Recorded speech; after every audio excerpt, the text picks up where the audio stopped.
Good morning, dear students. Welcome to PN Amarsi e-learning classes. Chapter number 15, God is among us. Where there is love, God is around. जहाँ प्यार है वहाँ भगवान हमेशा हमारे साथ होता है. God is among us always everywhere. It is just our ignorance that we fail to see Him or sense Him. A little boy who was just about 10 years old was standing barefoot before a shoe shop, peeping through the window.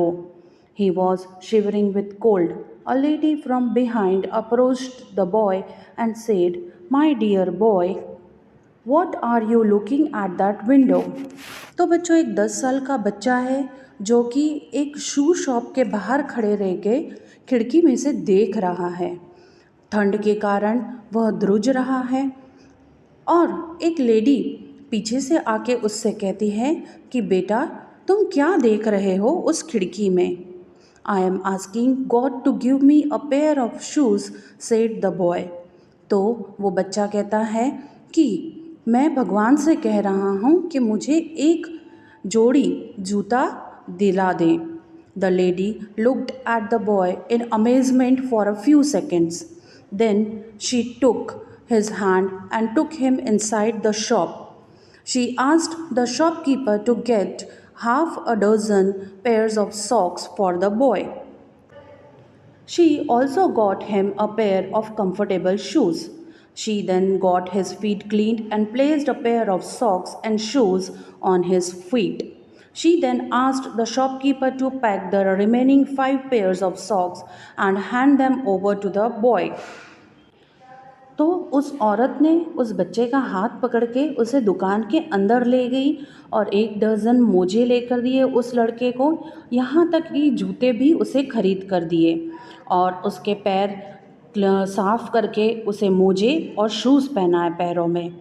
और उसने shopkeeper दुकानदार से कहा कि 5 पैर मोजे के उसे पैक कर कर उस बच्चे को दे दे. She then patted him on the head and said, "My little fellow, you will feel more comfortable and warm now." तो उस बच्चे के सिर पे हाथ घुमाते हुए उस लेडी ने कहा कि बेटा, अब तुम्हें पैरों में कभी ठंड नहीं लगेगी, गर्मी लगेगी. As she turned to go, the astonished boy caught her by hand. Looking up in her face with tears in his eyes, he asked her a simple question in all his innocence. "Are you God's wife?" तो जैसे ही वह lady जाने लगी, उसका हाथ पकड़कर बच्चे ने कहा रोते हुए कि क्या तुम भगवान की वाइफ हो? Do you believe in God? Do you pray to him every morning? Do you thank him for his generosity before turning in at night? If not, then read this letter from God to you. He wants to tell you a few things which might not have heard otherwise in your rush of daily routine.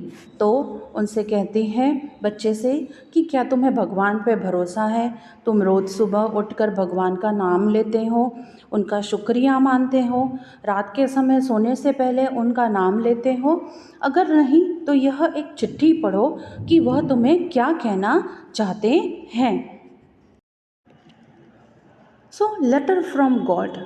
As you got up this morning, I watched you and hoped you would talk to me, even if you just a few words, asking my opinion or thanking me for something good that happened in your life yesterday.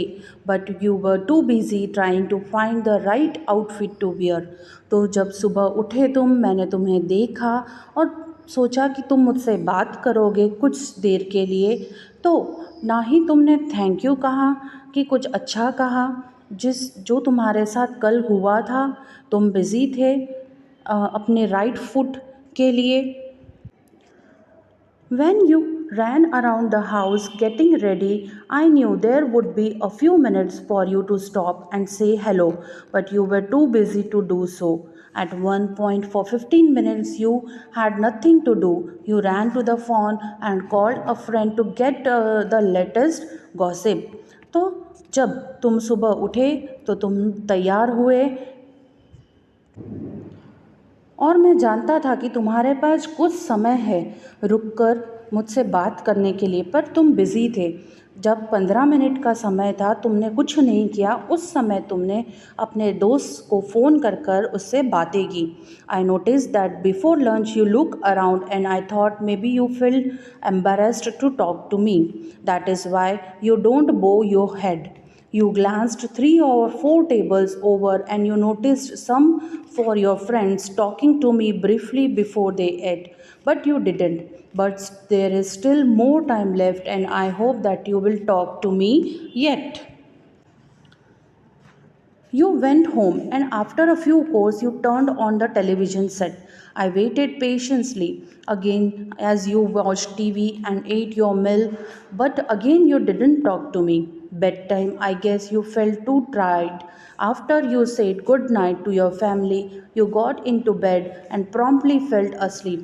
You know, I have got patience more than you will ever know.